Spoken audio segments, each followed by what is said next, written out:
الذی انزل علی عبدہ، وہی اللہ تعالیٰ نے اللہ کے اپنے رسول کی جو نسبت ہے اس کو عبد کے نمایاں کیا ہے، کتاب نازل کی وَلَمْ يَجْعَلْ لَهُ عِوَجًا، اور اس میں کوئی کجی نہیں رکھی، قیماً سیدھی ٹھیک ٹھیک روشن مبین، لِيُنذِرَ بَأْسًا شَدِيدًا۔ اب یہ ہے لفظ جو بہت زیادہ غور کرنے کے قابل ہے۔ اس کتاب کے حضور پر نزول کے مقاصد میں سے ایک یہ بھی ہے خبردار کر دیں ایک بہت بڑی آفت سے۔ ویسے باسن جب واحد آتا ہے تو عام طور پر اس کے معنی جنگ ہوتے ہیں، جب جمع میں آتا ہے تو سختی، مصیبت، بھوک، فاقہ، یہ سارے بأسا۔ آیت البر میں بھی ہم نے پڑھا والصابرین فی البأساء والضراء وحین البأس۔ بأسا جب جمع میں آیا ہے تو فقر و فاقہ، تکلیف، مصیبت، اور حین الباس جنگ کے وقت۔ تو ان دونوں کو ذہن میں رکھیے، بہت بڑی آفت، بہت بڑی آفت، بہت بڑی آفت۔ ایک تو ہے دجالی فتنے کی، دجال المسیح الدجال جو آنے والا ہے، جس کے بارے میں حدیث میں آتا ہے کہ کوئی نبی اور رسول ایسا نہیں گزرا جس نے اپنی قوم کو دجال کے فتنے سے آگاہ نہ کیا، اور پوری انسانی تاریخ میں دجال کے فتنے سے بڑا کوئی فتنہ نہیں ہوگا، اور وہ ہر بندہ مومن کے امتحان کے لیے کڑا ترین جو ہے مرحلہ آ جائے گا، سخت ترین امتحان اس کا لیا جائے گا۔ تو یہ جو سختی ہے اس کی خبر دیتے ہوئے یہ سورہ مبارکہ نازل ہو رہی ہے، اور خاص طور پر اسے باسن اگر جنگ کے معنی میں لیں تو الملحمۃ العظمیٰ، کتاب الملاحم، جو کہ آپ دیکھیں گے احادیث کی کتابوں میں پورا باب ہے کتاب الملاحم، اور اس کا تعلق بھی دجال کے ساتھ ہے، کیونکہ پھر دجال ہی کو قتل کریں گے حضرت مسیح علیہ السلام نازل ہو کر۔ تو یہ سارا مسئلہ جو ہے اس کی خبر دینے کے لیے قیما لینذر بأسا شدیدا من لدنہ، گویا کہ یہ جو احادیث کی کتابوں میں آپ کو حدیث کے یہ ابواب ملتے ہیں، چاہے وہ کتاب الفتن ہو اور چاہے وہ کتاب جو ہے آثار قیامہ ہے، اس طرح کے جتنے بھی ہیں، اور کتاب الملاحم ہے، یہ گویا کہ اس کی شرح ہے، لینذر بأسا شدیدا من لدنہ، اور یہ ہوگا بھی خاص اللہ کی طرف سے، یہ آزمائش بھی، یہ دجال کا فتنہ بھی، یہ بہت بڑی جنگ بھی، جس کو آرمگڈون کہتے ہیں، کرسچین جو ٹریڈیشن ہے اس میں اس کے لیے لفظ ہے آرمگڈون، ایک بہت بڑی جنگ ہوگی۔ ڈکشنری میں بھی آپ دیکھیں گے کہ خیر اور شر کی قوتوں کے درمیان اس دنیا کے خاتمے سے پہلے ایک بہت بڑی جنگ ہونی ہے جس کا نام یہ آرمگڈون ہے۔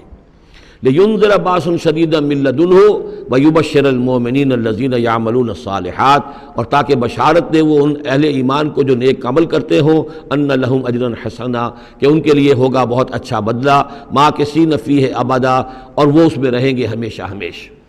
یہ جو دجالی فتنہ ہے اس کے ساتھ ایک خاص مناسبت ہے سورہ مبارکہ کی۔ احادیث میں آتا ہے کہ دجالی فتنے کے اثرات سے بچنے کے لیے اس سورہ مبارکہ سے ذہنی اور قلبی رشتہ مفید ہے، اس کی تلاوت کرتے رہنا، خاص طور پر جمعے کے روز، پوری سورہ کہف، ورنہ یہ کہ کم سے کم اس کی ابتدائی اور آخری آیات ان کی بڑی اہمیت ہے۔ دجالی فتنہ اصل میں کیا ہے سمجھ لیجئے کہ ایک تو ہے دجالی فتنہ بالعموم، دجل کہتے ہیں فریب کو، جیسے کہ کوئی نبی نہیں ہے، وہ اس نے فریبی لبادہ اوڑھ لیا، نبوت کا دعویٰ کر رہا ہے، وہ دجال ہے۔ تو اس طرح کی تو حضور نے فرمایا ہے کہ 30 دجال پیدا ہوں گے، انہی میں سے ایک ہمارے زمانے کے اندر جو ہے یہ غلام احمد قادیانی بھی تھا، وہ دجال تھا، جس نے کہ اعلان کیا کہ میں نبی ہوں جبکہ وہ نبی نہیں تھا، تو فریبی بنا ہوا جس نے کہ ملمہ اپنے اوپر چڑھایا ہوا ہے۔ اسی طریقے سے دجالی فتنہ یہ جو ہے اس پوری دنیا میں اس وقت جو فتنہ ہے وہ یہ ہے کہ مادہ پرستی کا اتنا غلبہ ہو چکا ہے ذہنوں کے اوپر، افکار کے اوپر، لوگوں کے نظریات کے اوپر، لوگوں کے اخلاق کے اوپر، لوگوں کے اقدار جو ہیں، ویلیوز جو ہیں اس کے اوپر، کہ وہ آخرت کو بالکل بھول گئے، اللہ کو بھول گئے، اسباب کے اندر گم ہے، مسبب الاسباب سے ذہول ہو گیا، دنیا ہی دنیا ہے، آخرت کو بھولے ہوئے ہیں،